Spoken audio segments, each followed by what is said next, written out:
Internet. Okay, let's see if we can put all this post-to-post stuff together and stop having 4 videos on the channel about the same thing. So, static version,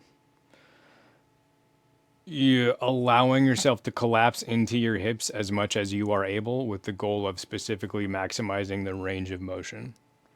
So I'm folding into this hip crease as much as I can. I'm transitioning onto the front. I'm folding into this hip crease as much as I can. Backing up, the drill. This is stand here, shoulder width and a half. Offset your front foot 1 foot unit, so my toe and my heel are in line here. And then I'm going to turn my front foot 45 degrees back. The basic version of the drill is I'm going to take my belt buckle, shift it onto my rear foot where it's directly over, my center of gravity is directly over my rear foot, and then I'm going to straighten that leg and move that glute towards the back wall. This is Mike Malaska's ball golf thing of move your glute towards the back wall, boom, backswing, move your front glute towards the back wall, boom, downswing. Perfect. You know how to ball golf. Ready, go. So I'm just doing that in this staggered stance. Belt buckle on rear foot, glute towards rear wall, rear leg straight. I like to lean forward when I do this. Mixed results. When you do that, you might want to peel up your front heel, and then you put down your front heel. Start to shift your weight, center of gravity belt buckle onto the front foot. Straighten the front leg while you relax glute medius in the front so that your rear hip can fall. I am hypermobile in my hips. I can do this. This feels fine to me. If I accelerate into it too hard, it's entirely possible to tweak my hip. I gave this to clients who have much tighter hips than me, and they can't do it. They do not have that range of motion available. So for my body, for my hypermobile hips, maximizing the range of motion helps me feel, boom, that powerful switch. That powerful switch is happening not because I'm really doing much. My rear hip is kind of active, but that's not conscious at all. I'm just thinking, shift onto front foot, let this go, boom, and it goes like that. So I get a really aggressive hip snap as a result of the weight shift from post to post. That's the name of the drill. So I'm just shifting my belt buckle from here to here, and I get an explosive hip torque as a result. That doesn't work for some people who have tighter glute medius. So if you can't do one of these, that is kind of glute medius zone. There's some like different, like I can move my spine different ways and kind of move that stretch around. But in general, if that position is not something that is groovy for you, you might have tight glute medius. So another way to tell is I gave this drill to some clients and I was like, okay, get here, hang your hip as low as you can. And they're like, okay, here, and it just doesn't move because their glute medius on this side is so tight. Glute medius is what picks up this side of your hip. It's your hip abductor. This is glute medius on this side. It moves my leg that way. If I do that same motion, if I try to move my leg that way, it can't because it's on the ground. So it's going to lift this side up. So in order to drop this hip, I need to turn glute medius off. So because mine is super stretchy, I can go here and it's fine. And then I can go here and it's fine. So I have a lot of range of motion there. That's why that drill feels so powerful to me and helps enlighten the amount of hip torque available for me. Slightly different application in people with tighter hips. So the other thing to add to this, which Blitz covers in his Donk drill, he talks about rear glute being a thing that can drive the rear hip forward. So that's part of the motion in accelerating your rear hip subconsciously. For me, I'm firing this glute to pop my hip forward. The other part of that motion is I'm internally rotating my leg from the hip socket to assist that motion. So the way I've been explaining this to people is if I do a Superman punch in MMA, boom, I'm sending the hip forward, sending the shoulder forward from the hip, sending the punch forward from the shoulder.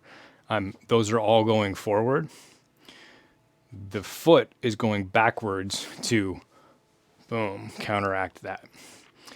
Same exact motion. If you look at Blitz's 70-mile-an-hour one leg, boom, same thing. He's internally rotating the leg, firing the rear glute maximus to thrust that hip forward. So, Superman punch, boom, right there. I can do that same hip motion in this drill, boom, to pop my hip forward. Okay, so I failed to capture everything and now I have to edit a video. So a lot of what is important here that gets messed up in other places is trebuchet disc golf. I am a trebuchet. This is my basket of rocks. It needs to be able to drop to add power to the lever arm. If this can't drop, then we have a problem. So a lot of this drill and a lot of learning how to throw well in general is, okay, I'm here. How do I get this to drop? It can't because there's a leg in the way. So when I get here, I'm saying, okay, basket of rocks, I need you to be tied to the ground as hard as you can so that you can't move anywhere. And I can't drop it. I can't send it forward. What's going to happen is I'm going to turn this leg over to where it can go forward a little bit, but that's too slow. I need this basket of rocks to be able to go down and forward because torque around the spine happens because there's force here in the rear hip going down and forward, matched by the force of the front hip going up and backward. This is a good dynamic brace, not a more beginner throw where we might be doing things that aren't highly functional. So I need my basket of rocks to be able to go into free fall down and forward and even maybe be pumped by a rear glute and potentially rear leg internal rotation. So I need my leg to be out of the way. I need my leg to be under me and inside of the rotation. So there's kind of two ways I can do that. I can get on an excessive amount of hyzer where my leg has room to go behind me. So when my leg goes back here, my rear hip can drop. I can get into that stretched glute medius position and have my rear hip drop, hockey slap shot. This is here, boom. Everything on my left side is coming in together, folding into that right hip crease. That's the easy option. The more compact option is I need my knee to be willing to go inside, and I need my whole leg to come under me. So that's more of the Superman punch option where I'm just having that internal torque, boom, allow the snap to happen. But it's getting my leg out of the way so my hip can go down.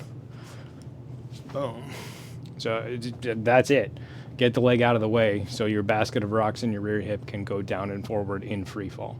So what can we do here to make this work for people that have tighter glutes? I think Blitz's demos on this are really pretty enlightening because he has stronger hips, he has tighter hips than me. So he just put a video on the Disc Golf Nation Discord this morning talking about forehand, and he's demoing how you shift this hip into the front hip, and it's just this little poppy motion, and then the point is that has a stop point where the momentum is redirected somewhere else. And if you're throwing a forehand a certain way, you might take a step like this. You might go forehand, bounce, step. That hip plane is a little more accessible to most people versus mine.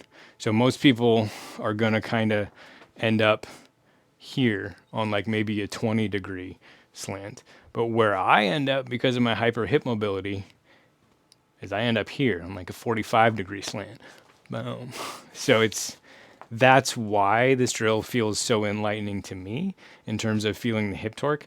But you can get the same thing to happen. You just need to move a little bit more towards my dynamic version of the drill, which again, if I'm collapsed and then I fire glute maximus to straighten that angle up, then you're in a spectrum game of how much hyzer angle do you want?